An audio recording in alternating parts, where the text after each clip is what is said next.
오늘 저는 여러분과 함께 우리가 중생할 때 우리 생애 속에 하나님이 어떻게 위대한 변화를 갖다 주셨는지 이 사실을 분명히 알아보므로 우리 신앙생활에 큰 승리를 가져오고자 하는 것입니다.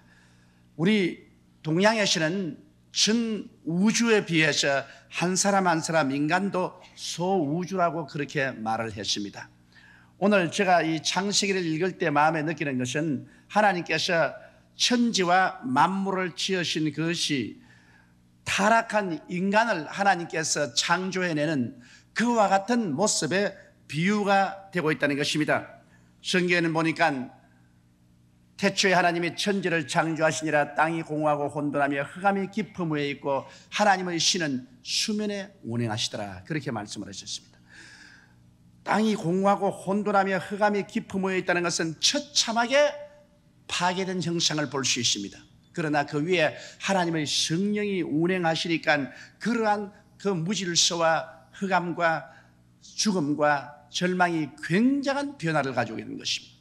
여러분, 아담과 하와가 하나님을 반역하고 마귀의 말을 듣고 타락한 이후로 인간의 세계는 이처럼 처참하게 파괴된 것입니다.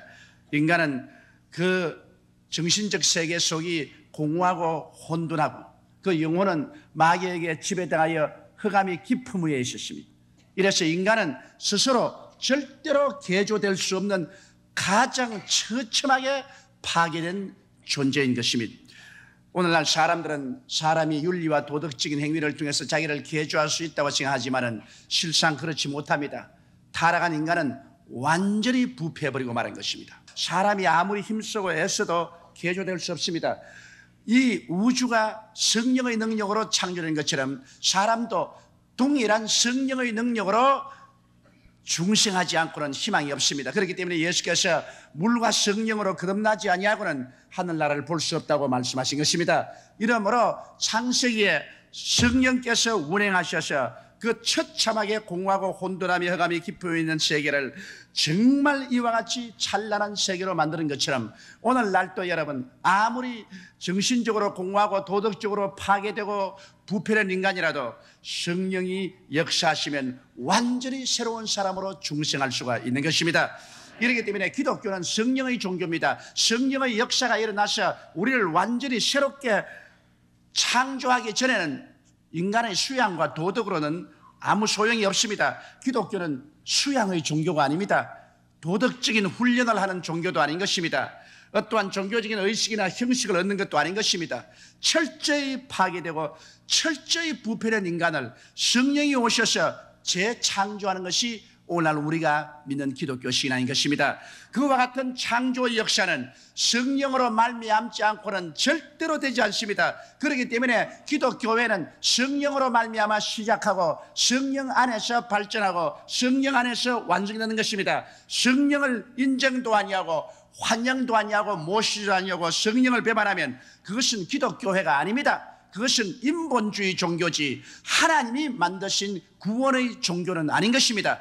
이렇기 때문에 우리는 그 무엇보다도 성령님을 언제나 인정하고 환영하고 모시드리고 성령께 의지해야 우리는 위대한 중생의 역사를 체험할 수 있는 것입니다. 그런데 이 창조의 6단계를 우리 인간이 중생하는 6단계로 비유해서 보면 굉장히 재미가 있습니다. 첫째로 하나님께서 말씀하시기를 빛이 있어라 하매 갑자기 온 천지에 찬란한 빛이 생겨나고 흑암이 사라져버리고 말하셨습니다. 그리고 모든 것이 밝음으로 꽉 들어차게 된 것입니다. 이처럼 여러분 우리 사람의 마음속이 타락한 이후로부터 시작해서 완전히 흑암입니다. 죄책과 정죄의 흑암이 꽉 들어차 있습니다.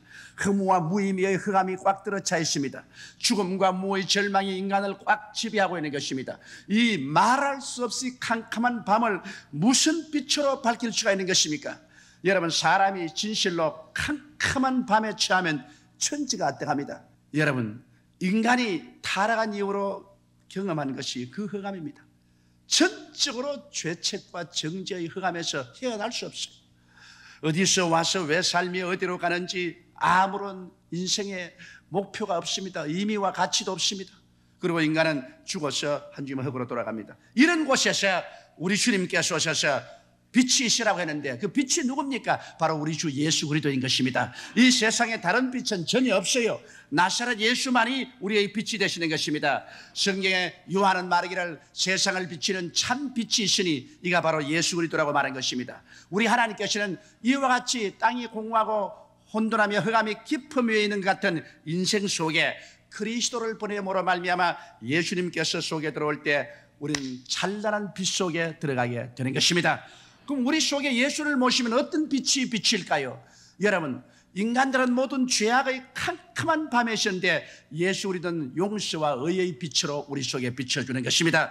예수님이 들어오자마자 그 십자가에 못 박에 몸짓고 피를 흘리신 그 보배로운 은총을 통해서 우리의 과거의 죄, 현재의 죄, 미래의 죄를 다 용서하고 용서로 말미암아 우리는 의롭다함을 얻게 되는 것입니다. 그러므로 어둡고 캄캄한 죄악의 밤 속에 예수로 말미암아 의의 찬란한 빛이 우리 마음속에 비추게 되는 것입니다.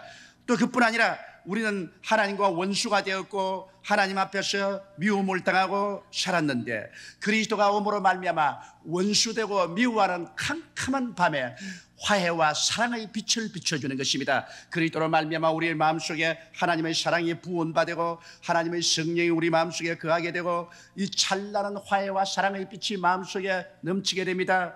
그리고 예수 그리스도께서 우리 속에 들어오면 우리의 영과 마음과 몸과 생활에 위대한 치료를 가져오게 되는 것입니다. 아담과 하와는 하나님께 버림받고 난 다음에 영도 마음도 몸도 병든 것입니다. 그러므로 기독교는 치료의 종교입니다. 메시아는 그 누구를 불구하고 치료자가 되어야 되는 것입니다. 왜냐하면 인간이 타락하고 지극히 병들었기 때문에 우리를 구원하는 자는 치료자가 되어야 되는 것입니다. 그러므로 메시아는 치료자인 것입니다. 천국은 바로 치료가 그 기반인 것입니다. 그렇기 때문에 예수님께서는 오시자마자 회개하라 천국이 가까웠다고는 귀신을 쫓아내고 병을 고쳤습니다. 12제자에게도 회개하라 천국이 가까웠다고는 병을 고치라고 말했습니다. 70인의 제자에게도 회개하라 천국이 가까웠다고는 병을 고치라고 말했습니다. 예수님 마지막 성천하실 때 믿는 자들에게는 이런 표적이 따르니 제가 내 이름으로 귀신을 쫓아내며 새 방언을 말하며 뱀을 집으며 무슨 독을 마실 자로 해를 받지 하며 병든 자에게 손을 얹어 나으라고 최후의 유언의 말씀을 남기신 것입니다. 그러므로 기독교 신앙과 치료를 절대로 분리할 수가 없습니다. 왜냐하면 천국의 기초가 치료에 있는 것입니다. 그렇기 때문에 이 병들고 고통으로 꽉 들었던 세계 속에 그리스도는 치료의 찬란한 빛을 나타내 주신 것입니다. 예수 그리스도가 계신 곳에는 어느 곳이나 치료의 빛이 넘쳐나는 것입니다. 그 다음에 그리스도께서 우리에게 오실 때 저주의 어두운 밤을 헤쳐버리고 주님께서 축복의 찬란한 빛을 비추시는 것입니다. 아담과 하와가 하나님을 배반하고 난 이후로 이 땅은 저주를 받아 가시와 은극히가 내고 너희는 이마에 땀을 흘려야 먹고 살 것이라 말했습니다. 땀은 바로 저주를 상징하는 것입니다. 사람이 진땀을 흘리고 사는 것은 바로 저주받기 때문인 것이요, 사람의 마음속에 미움과 원한의 가시 능쿨이 생겨나고 아무리 행복하려고 가정을 이루어도 가정에 서로 대결하고 서로 미워하고 서로 오해하는 가시 능쿨이 일어나고 국제적인 역사를 통해서 보게 될 때 인류 역사는 언제나 전쟁과 살상으로 꽉 들어찼습니다. 나라와 나라 사이에 언제나 미움과 오해의 가시 능쿨이 우거나셨습니다. 이것을 누가 제거할 수 있습니까? 이 저주를 누가 제낄 수가 있어요? 그러나 예수 그리스도께서는 오셔서 이 저주를 다 제껴버렸습니다. 갈라디아서 3장 13절에 그리스도께서 우리를 위하여 저주를 받은 바 되서 율법의 저주에서 우리를 속량하였으니 이는 기록된 바 나무에 달린 자마다 저주 아래 있는 자라 하였습니다. 이는 그리스도 예수 안에서 아브라함의 복이 이방인에게 미치게 하고 믿음으로 말미암아 성령을 선물로 받게 하였음이라고 기록되어 있는 것입니다. 이러기 때문에 우리는 그리스도가 저주를 다 밝혀버리고 아브라함의 축복의 밝은 광명을 우리에게 비춰주신 것입니다. 그리고 그리스도는 죽었다가 부활하심으로 말미암아 사망과 음부를 철폐하시고 영생을 드러내시고 천국의 영광을 주님께서 나타내신 것입니다. 그렇기 때문에 그리스도 예수 안에서는 사망의 엄침한 골짜기는 사라지고 음부의 모든 능력은 파괴되고 찬란한 천국의 영광이 우리의 마음속에 섬광처럼 비치게 되는 것입니다. 근데 창조의 둘째 날에 보면은 하나님께서 궁창을 지었습니다. 윗물과 아랫물로 갈라지고 그 사이에 하늘이 비추었습니다. 우리 예수를 믿고 난 다음 거대한 변화는 믿기 전에는 땅밖에 없었어요. 이 물질의 세계밖에 없었습니다. 육신의 정욕, 안목의 정욕, 이 세상 자랑에만 점령을 당해 살았는데 예수를 믿자마자 우리 속에 하늘이 들어왔습니다. 우리 가슴 속에 하늘이 들어왔어요. 천국이 들어와서 우리가 인생을 살아가는데 이제는 땅만 보고 살던 세계가 완전히 변화되고 인생관과 가치관과 삶의 의미가 달라져 버리고 마는 것입니다. 전에는 그저 이 세상의 부귀 영화 공명만 생각하고 살았는데 내 마음속에 갑자기 하늘이 들어왔습니다. 그때로부터는 우리의 모든 사고를 지배하는 것이 그 나라와 그입니다. 천국이 우리의 사고를 지배합니다. 하늘나라의 의미, 하늘나라의 가치, 하늘나라의 의, 이런 것이 우리 삶을 지배하기 시작하는 것입니다. 그래서 직장을 얻어도 하늘이 지배합니다. 그리고 우리가 일어서도 앉아도 우리 마음속에는 하늘이 우리를 지배하게 되는 것입니다. 믿지 않은 사람은 그 가슴 속에 하늘이 들어와 있지 않아요. 그러나 믿는 사람 속에는 하늘이 들어와 있어요. 그렇기 때문에 우리 믿지 않은 사람하고 믿는 사람하고 인생을 바라보는 가치관이 하늘과 땅처럼 차이가 있는 것입니다. 이러므로 여러분, 성경에는 예수 믿지 않은 사람끼리 멍에를 같이 하지 말한 이유는 남편은 예수 믿고 아내는 예수 안 믿으면 남편은 속에 하늘이 들어와 있고 아내는 하늘이 안 들어와 있습니다. 아내는 땅의 말을 하고 남편은 하늘나라 말을 합니다. 둘이가 아무리 말해봤자 서로 통하지 않습니다. 여러분, 결혼해서 까짓것 예수 믿고 난 다음에 그저 안 믿는 사람하고 결혼해도 상관없겠지. 그런데 실제는 정말 얼마나 대화가 어려운지 모릅니다. 세계가 완전히 달라요. 한국 사람끼리 결혼해도 한국 사람 아니에요. 땅의 사람하고 하늘나라 사람이에요. 이러므로 우리 하나님께서는 우리가 예수를 믿자 말자 우리의 속에 여기 하늘을 마음속에 갖다 넣어준 것입니다. 우리의 영혼이 죽었다가 거듭남으로 말미암아 우리 속에 하나님 성령이 들어와 거하심으로 천국이 우리 속에 들어와 있는 것입니다. 그렇기 때문에 천국이 여기 있다 저기 있다 하지 마라. 천국은 너희 안에 있나니라고 말씀하신 것입니다. 바로 우리 속에 성령으로 말미암아 하늘이 들어와 있는 것입니다. 하늘을 다른 데 가서 찾으려고 생각하지 마십시오. 바로 하늘은 여러분 속에 들어와서 있는 것입니다. 이러므로 예수를 믿지 않은 사람은 그 속에 이 하늘이 들어와 있지 않아요. 그러나 예수 믿는 사람 속에는 이 하늘이 들어와 있어요. 어떤 사람이 하는 말이 하늘나라하고 여기하고 거리가 얼마나 먼데 그래 너희들이 교회에 서서 주여 하고 기도한다고 하나님이 들릴 테기느냐. 뒤에 앉은 사람에도 귀에도 안 들리는데 그럽니다. 그 사람 몰라서 그래요. 우리는 하늘이 예 속에 들어와 있기 때문에 과 만치고 속으로 말해도 하나님이 다 알아들어요. 하늘이 바로 여러분 속에 들어와 있기 때문에 여러분께서 일어서고 앉는 것을 하나님이 보시고 여러분이 생각하는 것을 하나님이 감찰하시고 여러분이 조그만 소리로 기도해도 하나님이 다 알아듣게 되는 것입니다. 그러므로 하늘나라가 내 속에 들어와 있다는 것을 우리는 알아야 되는 것입니다. 셋째로 이 창조의 3일절을 보게 되면은 혼돈의 바닷물이 한 곳으로 모이고 땅이 드러나고 그곳에 각종 열매 맺는 나무와 풀이 드러나게 하라고 말씀한 것입니다. 우리가 예수를 믿고 난 다음 우리에게 다가오는 큰 변화는 뭐냐면 도덕적인 변화인 것입니다. 이 세상의 죄악의 혼돈된 물속에서 그저 정신없이 살다가 예수를 믿고 난 다음에는 우리가 어떻게 살아야 될까 도덕적인 열매 맺는 삶이 우리 마음속에 쫙 들어서게 되는 것입니다. 예수를 믿고 난 다음에도 여러분 도덕적인 열매를 맺지 않고 산다면 그 사람은 스스로 아직 잘못된 사람인 것입니다. 우리 하나님께서는 우리가 예수 믿고 구원을 받으면 우리의 속에 도덕적인 인격을 복구시켜 주는 것입니다. 그래서 성령으로 말미암아 사랑과 희락과 화평과 오래 참음과 자비와 양성과 중성과 온유와 절제도 열매 맺게 해주시고 우리의 삶이 의와 거룩함으로 살도록 열매 맺게 만들어주는 것입니다. 의가 우리 삶의 모든 바탕이 되는 것입니다. 양심의 의가 사라지면 그 사람은 생명을 잃어버리는 것입니다. 가정에도 의가 사라지면 가정이 파괴됩니다. 사회에도 윤리나 도덕적인 의가 사라지면 그 사회는 완전히 부패합니다. 한 나라에도 국가의 국법의 의가 사라지면 그 나라는 부정과 부패가 가득 차서 나라가 망하게 되는 것입니다. 하나님이 지은 만물은 모두 다 그 생명의 기반이 의에 있습니다. 의를 잃어버리면 모든 것은 사라집니다. 아무리 철야기도 하고 금식기도 하고 산기도를 해도 그 사람의 생애 속에 의를 저버리면 그 아무 소용이 없습니다. 하늘나라의 바탕은 의에 있는 것입니다. 이러므로 의를 저버린 그러한 은혜 운동은 소용이 없습니다. 아무리 신령한 은혜 운동이라도 그 기반은 의가 되어야만 되는 것입니다. 그러므로 혼돈이 사라져야 돼. 혼돈의 바닷물이 사라지고 그 속에 하나님께서는 각종 열매 맺는 나무가 나게 한 것처럼 우리의 삶 속에 각종 도덕적인 윤리적인 의로운 열매 맺는 삶이 시작되는 것입니다. 이렇기 때문에 우리는 나는 예수 믿고 구원받았다, 빛 속에 들어왔다, 나는 하늘이 내 속에 들어와서 하늘나라의 가치와 하늘나라의 의미를 가지고 산다고 할지라도 우리의 삶 속에 의가 구현되어야 되는 것입니다. 개인적 삶 속에도 우리는 공의가 있어야 되고 정의가 있어야 되고 진실함이 있어야 되는 것입니다. 우리 가정생활에도 사회생활에도 국가생활에도 언제나 공평과 공의와 진실이 행해지는 이런 삶을 살아야 되는 것입니다. 하나님은 이런 열매 맺을 수 있는 힘을 여러분 속에 넣어주게 되신 것입니다. 여러분 스스로의 힘으로 열매 맺을 수 없지만 하나님께서 이렇게 할 수 있는 힘을 여러분 속에 창조해 주신 것입니다. 그러므로 이제는 혼돈은 과거의 일인 것입니다. 열매 맺지 않는 삶은 과거에 지나간 일인 것입니다.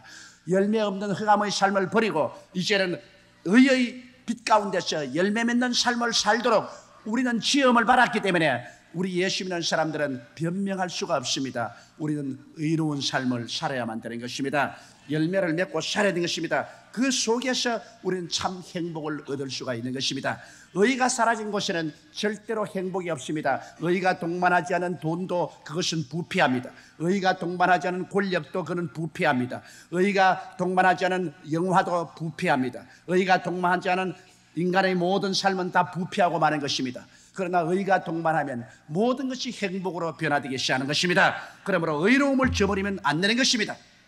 네 번째로 여러분, 하나님께서는 해와 달과 별들을 지어 하늘의 궁창에 비추게 한 것입니다.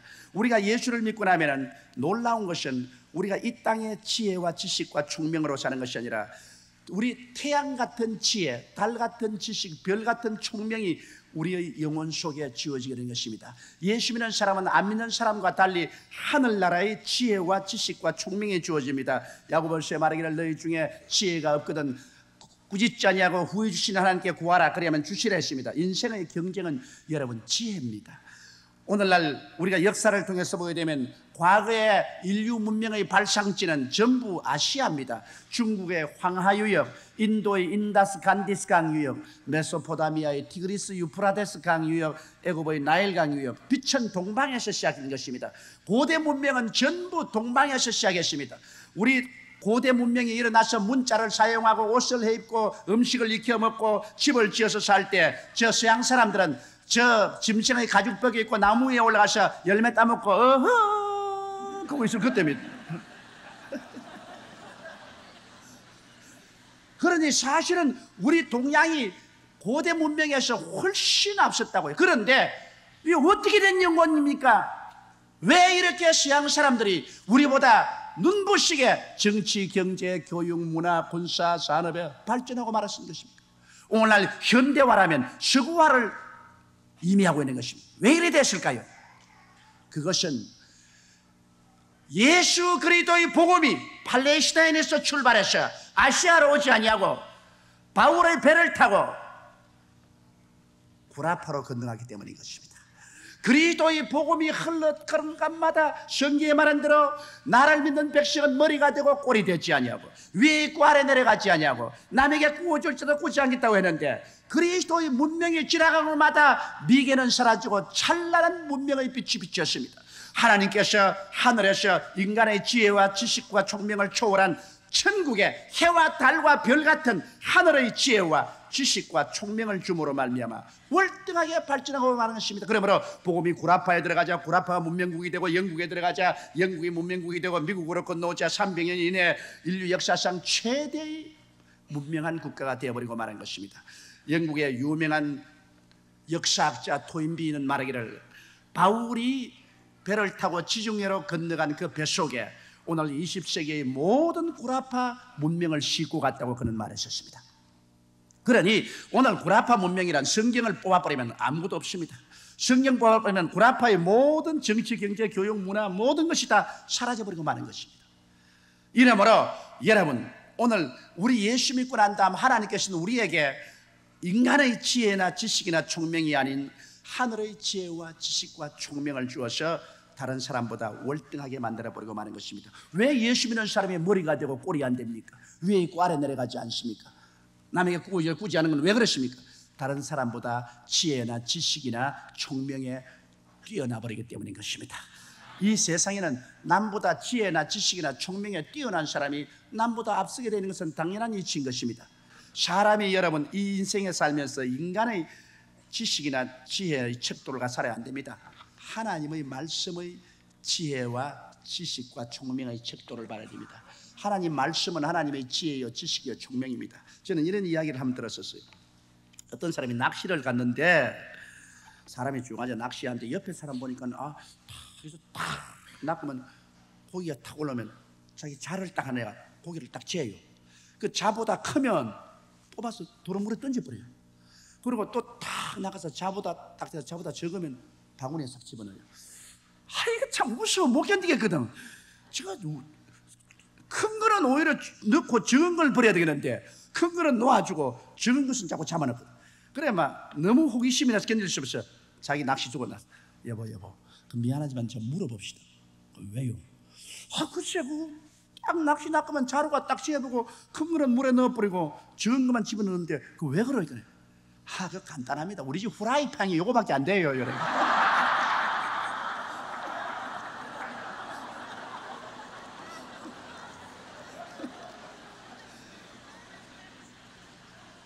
여러분 오늘날 우리 모든 사람들이 자기 머릿속에 요만 자기 후라이팬 가지고서 살아요.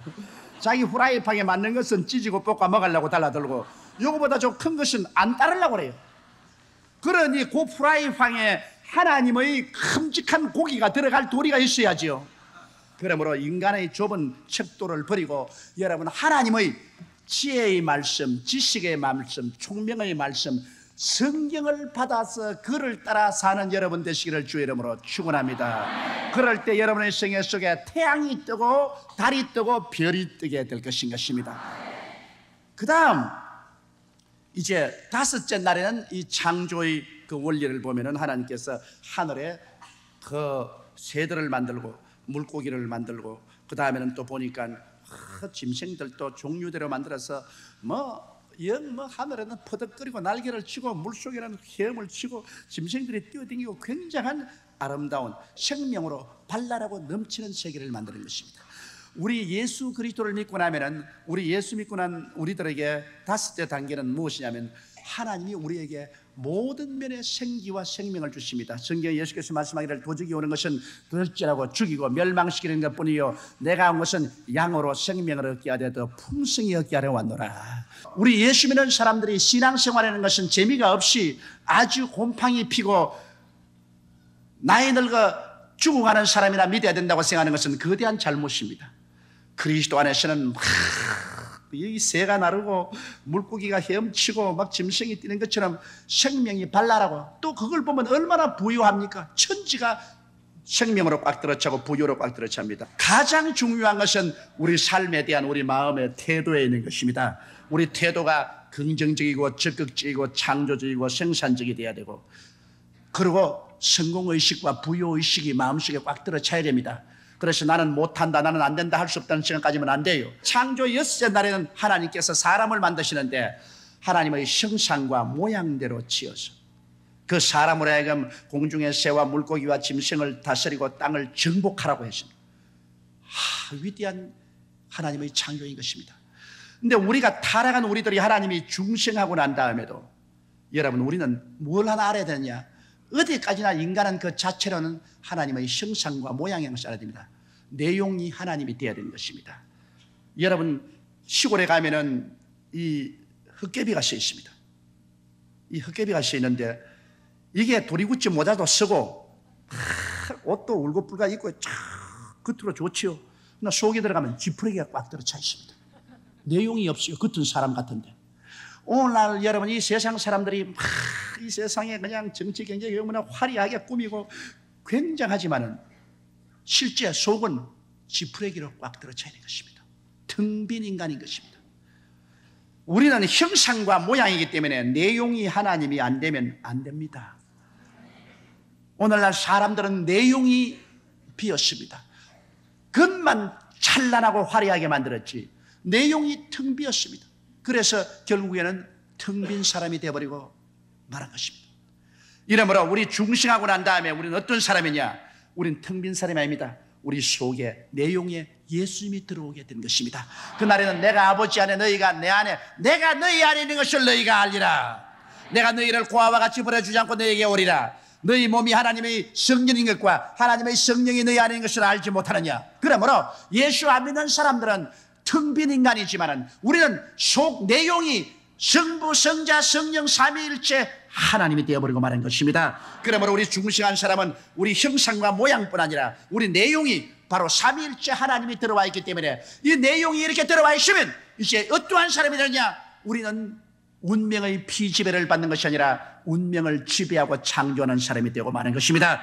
예수 믿는 사람은 운명과 환경의 노예가 아닙니다. 내용이 하나님이 된 이상은 하나님과 더불어 살게 되므로 공중의 새도 정복하고 땅의 짐승도 다 정복하고 물고기도 정복합니다. 그리고 땅을 정복하고 다스리라고 말하는 것입니다. 우리는 다스림을 받는 존재가 아니라 다스리는 존재가 되고 마는 것입니다. 자기 운명과 환경을 우리는 믿음으로 다스리게 되는 것입니다. 이게 얼마나 좋은 것입니까? 자기 운명과 환경의 불안을 가지고 내일 어떤 일이 일어날지 알지 못한다 불안과 공포 속에 떠는 사람이 있는가 하면 우리는 하나님이 나와 같이 계신다. 하나님은 나의 알파가 되시고 오메가 되시고 처음이 되시고 나중이 되시고 시작이 되시고 끝이 되시고 하나님은 나의 삶의 모든 것의 리소스가 되신다. 이 하나님이 나와 같이 계심으로 내가 두려울 것이 무엇인가? 두려울 것이 하나도 없는 것입니다. 이 하나님을 의지하고 내가 믿음으로 기도하면 내 운명과 환경을 지배하고 다스리게 되는 것입니다. 성경에는 운명과 환경을 정복하고 다스리라고 말한 것입니다. 예수 믿는 사람은 그러므로 운명의 노예가 되지 않습니다. 버림받은 인간이 안 됩니다. 일어나서 자기 운명을 다스리는 위대한 승리자로서 인생을 살다가 천국에 들어갈 수 있게 되는 것입니다. 여러분은 외로운 존재가 아닙니다. 여러분은 형식과 의식만 가진 형상과 모양만 있는 인간이 아닙니다. 여러분 속에는 내용이 꽉 들어차 있습니다. 그게 무슨 권력이나 세상의 탐욕이 들어있는 것이 아닙니다. 하나님 아버지와 우리 주 예수와 성령이 그 속에 들어와서 계신 것입니다.